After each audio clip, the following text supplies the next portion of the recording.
In Pasadena, California in 1969, a young Mexican couple rushes to the home of medium Sean Sandina.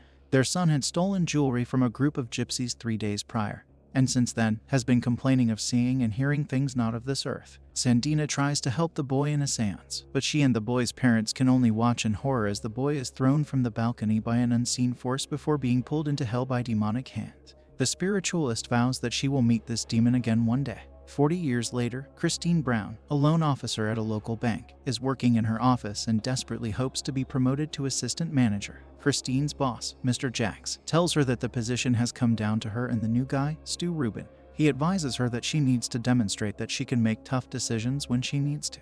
On her lunch break, Christine visits her boyfriend, Professor Clay Dalton, in his office. Christine gives Dalton a rare coin she found at the office in circulation. Clay puts it in an envelope and puts it in his bag. When Christine leaves, Clay's mother calls and tries to set Clay up with a girl who she feels is better for Clay than Christine. Christine hears this from the hall and leaves dejected, feeling that she is not enough to get what she wants, the guy, the job, etc. Christine returns to work and sees Stu bribe Mr. Jacks with Lakers tickets. Later that day, Mrs. Ganesh, an elderly gypsy woman, asks for a third extension on her mortgage because she is struggling with economic problems due to an illness. To prove herself to Mr. Jacks, Christine, against her better judgment, denies Mrs. Ganesh the extension. In desperation, Mrs. Ganesh prostrates herself before Christine, begging and kissing the hem of her skirt. Christine panics and shoves the woman away while calling for security, shaming her in public.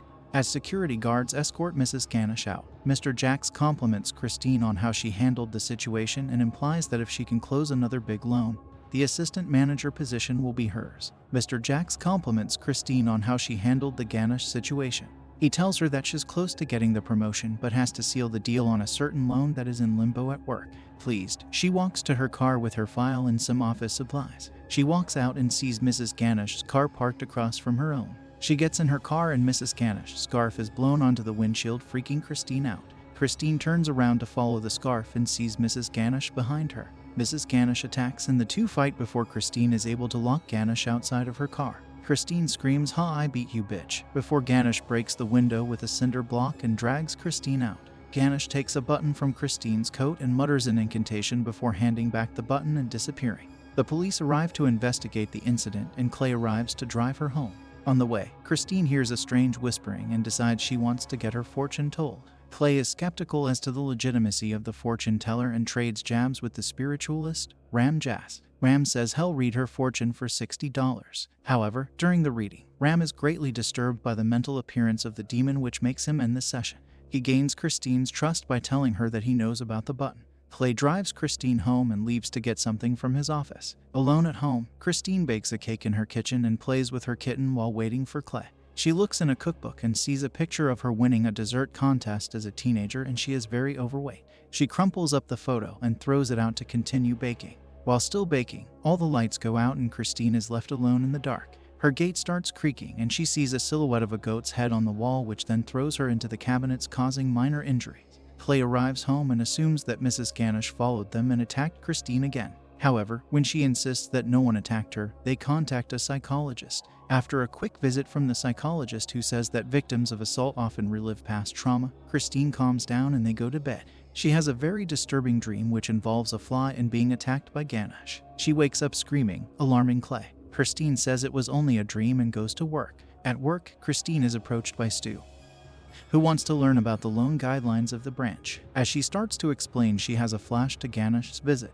Mr. Jacks comes over to calm her down, but Christine gets a bloody nose, which then turns into a hemorrhage that covers Mr. Jacks in blood. Christine leaves the bank while everyone is left wondering what is going on. When no one is looking, Stu steals the files for the big loan Christine is working on. Christine goes to the house of Ganesh's granddaughter, having gotten the address from Ganesh's papers. The granddaughter doesn't want to let her in, but Christine says that she wants to make things right. The granddaughter lets her in and tells her to go down the hall to the left. Christine walks in on a bunch of gypsies sitting around eating together and sees that this is the wake for Ganesh. Christine falls on the body, which rolls and spews embalming fluid all over Christine's face. Ganesh's granddaughter says that Christine deserves what is coming for her. Christine goes back to Ram seeking guidance. Ram tells her that the demon coming for her is called the Lamia. He tells her that Ganesh cursed the button from Christine's coat and that in 3 days the Lamia comes to take the soul of the person who owns the button. He speculates that a sacrifice to appease the Lamia may be able to convince the demon not to take her soul. He gives her a book on animal sacrifices, but Christine tells her he won't do it. "You will be surprised by what you will be willing to do when the Lamia comes for you," he retorts. Christine goes home and is stalked by the shadow of the Lamia. It comes for her and throws her around the room and throws her against a few walls before throwing Christine into her dresser. Christine freaks and grabs a kitchen knife and calls for her kitten. Christine is burying her dead kitten when Clay arrives. Clay asks why she has blood on her arm, but Christine shrugs it off and tells Clay that everything is fine now. They go and have dinner at Clay's parents' house. Christine gives them a harvest cake, which she learned how to make when she grew up on a farm. Clay's mother talks down to her until Christine shows that she's smart and capable and brutally open about her past. She reveals that she doesn't talk to her mother because, after her father died, her mother became an alcoholic and doesn't want to see anyone. This impresses Clay's mother since her father was also an alcoholic, but she never told anyone. The group enjoys the cake while Christine starts seeing an eyeball in hers. She stabs it and it bleeds, and she fakes putting a piece of cake into her mouth to put on a show, but she then coughs up the fly from her dream. This disgusts Clay's parents, who think the cake has flies in it. To make matters worse, the Lamia starts to bang on the door, causing Christine to freak out. She leaves and Clay tries to follow, but his parents tell him he can't help her because she is ill. Christine consults Ram Jass again, who tells her that there is one person who can help her fight the Lamia, but that this person will only do so for $10,000. Christine immediately takes everything she owns of value to sell, but only comes up with $3,500. She goes to Mr. Jacks to ask for a $10,000 advance on the assistant manager position, but Mr. Jacks tells her that the loan she was working on fell through since another bank was able to undercut them.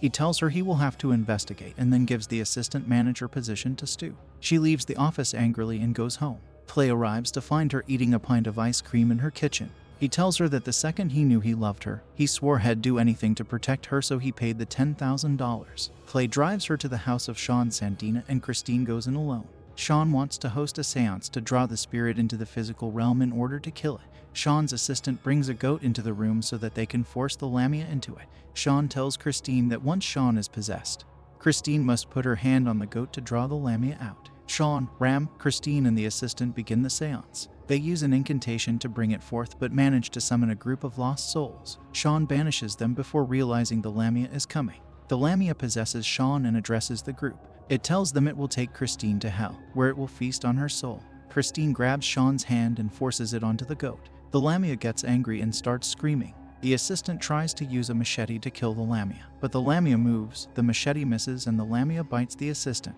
Christine goes to help the assistant, but he is revealed to be the new host. It starts mocking Christine and a mini fight ensues. Ram is knocked out by a chair and Sean is in a trance. It summons flames and dances over the table. It tells Christine it doesn't want her cat, and draws the cat out of its mouth and throws it at her. He tells her that he's going to enjoy feasting on her pork or soul. Sean breaks out of her trance and uses a powerful incantation to banish the Lamia from the seance. She collapses and dies immediately after. Christine takes this to be a great irony, in that Sean waited 40 years for a rematch with the Lamia and beat it on her last night alive, but Ram interjects. He tells her that the Lamia is not banished and that Sean's death proves that nothing can stop the Lamia. Ram tells her that the Lamia is coming for the owner of the button and that her last hope is to make a gift of it. He takes out an envelope and has the button sealed in it. He tells her that whoever she gives the button to, she curses to hell, and that the reason Ram didn't tell her was because he didn't want to be her accomplice in sending someone to hell. Christine gets in Clay's car and tells him it's over. They almost hit an old man, and the old man tells Christine that she's going to hell.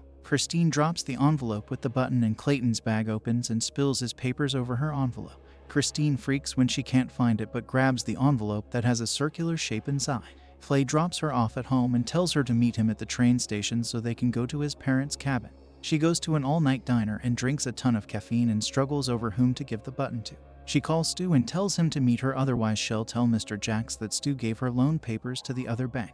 He meets her and begs her not to tell Mr. Jacks. She is about to give him the button but decides against it. Christine asks Ram if the cursed object can be transferred to the dead.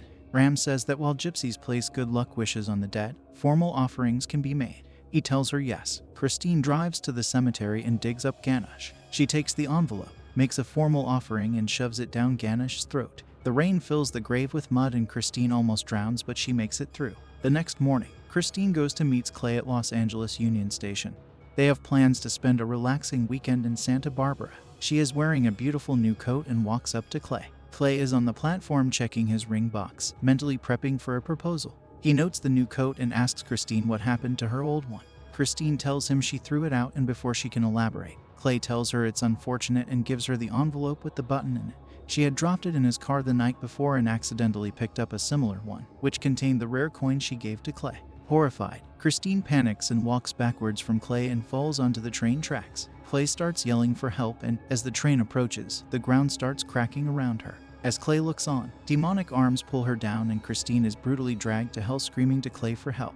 As the train roars through, Clay can only watch, frozen in terror as his girlfriend disappears under the stone track, tearful for the horrific sight that he has just witnessed. He has a brief glance at the button he is still holding in his hand before returning his attention back to the spot where Christine was dragged to her death.